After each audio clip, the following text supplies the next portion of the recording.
AP high court notification for district and subordinate కోర్ట్స్కి సంబంధించిన writ petition యొక్క నెక్స్ట్ అడ్జర్న్మెంట్ డేట్ ఎప్పుడు? అండ్ అలాగే ఈ రిట్ పిటిషన్స్ కేసెస్ ఎవరు విన్ అవుతారు? Or what is the fate of this notification?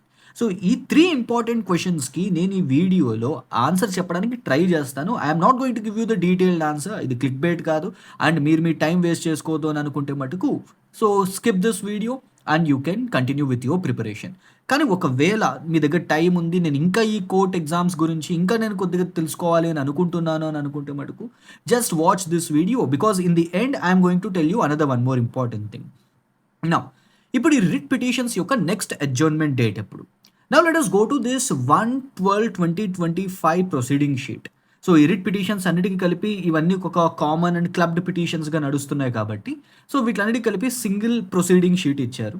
And R Raghunandan Rao garu, so the lordship R Raghunandan Rao, he is the presiding judge for this particular cases. So ఈయన ఈ జడ్జ్మెంట్స్ని reserve చేశారు. So the orders for these writ petitions they are reserved. ఇవన్నీ కూడా రిజర్వ్డ్లోకి వెళ్ళాయి. నా ఒక case రిజర్వ్డ్లోకి వెళ్ళింది, రిజర్వ్డ్ ఫర్ ఆర్డర్స్కి వెళ్ళింది అని అంటే దాని మ్యాక్సిమం టైం 3 months ఉండొచ్చు. నా రిమెంబర్ దిస్ థింగ్. నేను మిమ్మల్ని భయపెట్టట్లేదు, టైం వేస్ట్ అవుతుందని చెప్పట్లేదు. Just I'm telling you the statute proceedings for this thing. ఏంటంటే ఏదైనా ఒక ఆర్డర్ని రిజర్వ్ చేశారు అని అంటే 3 months లోపు ఆ ఆర్డర్ని ఎప్పుడైనా ప్రొనౌన్స్ చేయొచ్చు.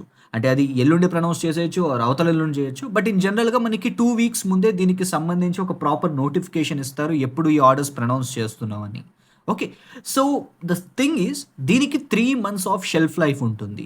What ever the order is, ఒక ఆర్డర్ అవ్వనివ్వండి, జడ్జ్మెంట్ అవ్వనివ్వండి, అది కనుక రిజర్వ్డ్ మోడ్లోకి వెళ్ళింది అని అంటే దానికి వ్యాలిడిటీ 3 months. ఈ 3 months లోపు ఎప్పుడైనా ఆర్డర్స్ని ప్రొనౌన్స్ చేసుకోవచ్చు. ఇప్పుడు 3 months అంత మాత్రం చేత ఇది ఎప్పుడో ఫిబ్రవరిలోనో లేకపోతే మార్చ్లోనో వస్తుందని నేను చెప్పట్లేదు. దానికన్నా ముందే వచ్చేయచ్చు ఈ రిట్ పిటిషన్కి సంబంధించిన orders. So this the first thing. అందుకు మీకు నెక్స్ట్ అడ్జర్న్మెంట్ డేట్ ఎప్పుడనేది మీకు ఈ కోర్ట్స్లో ఎక్కడా రిఫ్లెక్ట్ అవ్వదు. Next second thing, who will win the case? ఈ కేసు ఎవరు విన్ అవుతారు? అది గవర్నమెంటా, లేకపోతే ఎవరైతే ఈ contract and outsourcing employees file చేశారో, ఈ రిట్ పిటిషన్స్ ఫైల్ చేసిన పిటిషనర్స్ ఎవరైతే ఉన్నారో సో వాళ్ళు ఈ కేసు విన్ అవుతారా, లేకపోతే రెస్పాండెంట్స్ విన్ అవుతారా?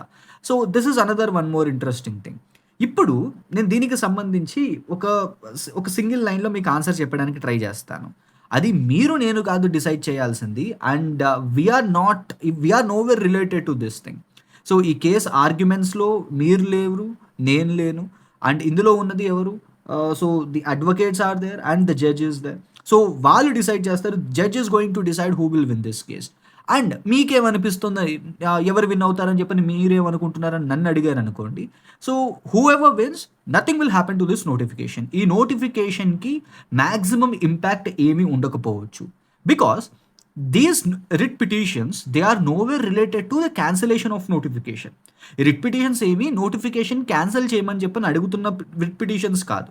సో ఇలా నోటిఫికేషన్ ఇస్తున్నారు కదా, నోటిఫికేషన్ ఇస్తున్నప్పుడు మమ్మల్ని ఈ ఆల్రెడీ ఎగ్జిస్టింగ్ పోస్ట్లో మమ్మల్ని అబ్జాల్వ్ చేసుకోకుండా ఎందుకు కొత్త నోటిఫికేషన్స్ ఇస్తున్నారు అని చెప్పని వాళ్ళ ప్లీ అనమాట. Now just think of this thing.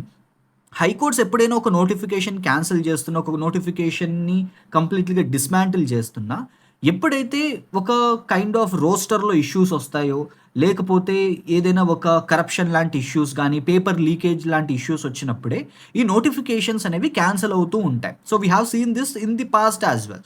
తెలంగాణలో కానీ ఆంధ్రప్రదేశ్లో కానీ ఈ నోటిఫికేషన్కి సంబంధించి క్యాన్సిలేషన్స్ ఏమైనా ఉన్నాయనంటే సంథింగ్ ఒక ఫ్రాడ్యులెంట్ ఆర్ కరప్షన్ ఇలాంటి బేసెస్ మీద, ఇలాంటి గ్రౌండ్స్ మీదే మనకి క్యాన్సిలేషన్స్ అనేవి చూసాం.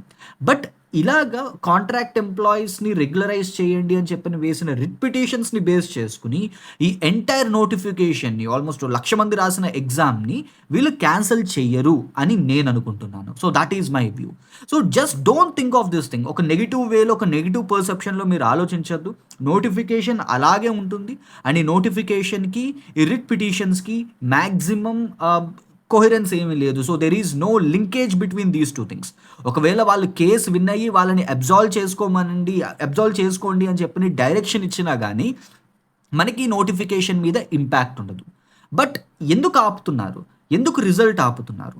So we don't have any proper reason for that. Okay, ఈ రిజల్ట్స్ వచ్చే వరకు, ఈ నోటిఫికేషన్ యొక్క ఈ కోర్ట్ రిజల్ట్, ఈ రిట్ పిటిషన్ రిజల్ట్ వచ్చే వరకు ఈ నోటిఫికేషన్ యొక్క రిజల్ట్స్ ఆపేయమని చెప్పని అన్నారు. బట్ ఓన్లీ దానికోసమే ఈ రిజల్ట్స్ అనేవి ఆగలేదు. Way back in the background the results process is going on.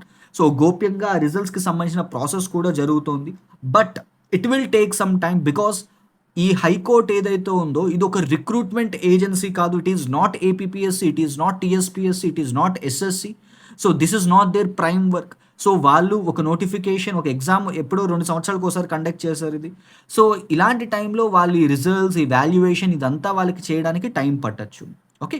So, now this is the thing. నేను ఇందులో మీకు 3 డిఫరెంట్ క్వెషన్స్‌కి ఒక డీటెయిల్డ్ వేలో కాదు, ఒక బ్రీఫ్ వేలో మీకు ఆన్సర్ ఇవ్వడానికి ట్రై చేశాను.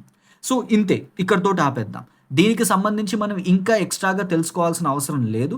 అండ్ ఇప్పటితోటైనా మనం దీనికి సంబంధించి కోర్ట్ కేసెస్ ఏమవుతాయి, వీటిల గురించి మనం ఆలోచించడం తగ్గించేద్దాం. బట్ మీకు ఇంకా కొన్ని ఇంపార్టెంట్ విషయాలు ఏమైనా తెలుసుకోవాలి అని ఉందనుకోండి. అంటే what are the detailed description, give me the detailed description of the job roles. So, job రోల్స్‌కి సంబంధించి ఒక డీటెయిల్డ్ డిస్క్రిప్షన్ ఇవ్వండి. And if you want to know about my personal experience of these 2.5 years, నేను 2023లో ఈ జాబ్‌లో join అయ్యాను as junior assistant in district courts. Do you want to know my personal experience? If you want to know my personal experience of these 2.5 years, మీరు కింద క్వెషన్స్‌లో comments రూపంలో మీరు మీ questions అడగండి. And I will try to make a video of all these questions. ఈ questions అన్నిటిని address చేస్తూ నేను ఒక వీడియో చేస్తాను. And that will solve all your problems. And me questions ఏవైతే ఉన్నాయో, మీ క్వెరీస్ ఏవైతే ఉన్నాయో అవన్నీ కూడా అక్కడితో సాల్వ్ అయిపోతాయి. బట్ ద థింగ్ ఈజ్, నేను ఇదేమీ సింపుల్‌గా చేయదలుచుకోలేదు. If I get 300 likes for this video, ఈ వీడియో గనక 300 లైక్స్ వచ్చాయనుకోండి, then I will upload this thing. So, this is the task for you as well. So, video చూసి వెళ్ళిపోవడం కాదు. So, like the video, share this video and subscribe to the channel the modern teacher for further content.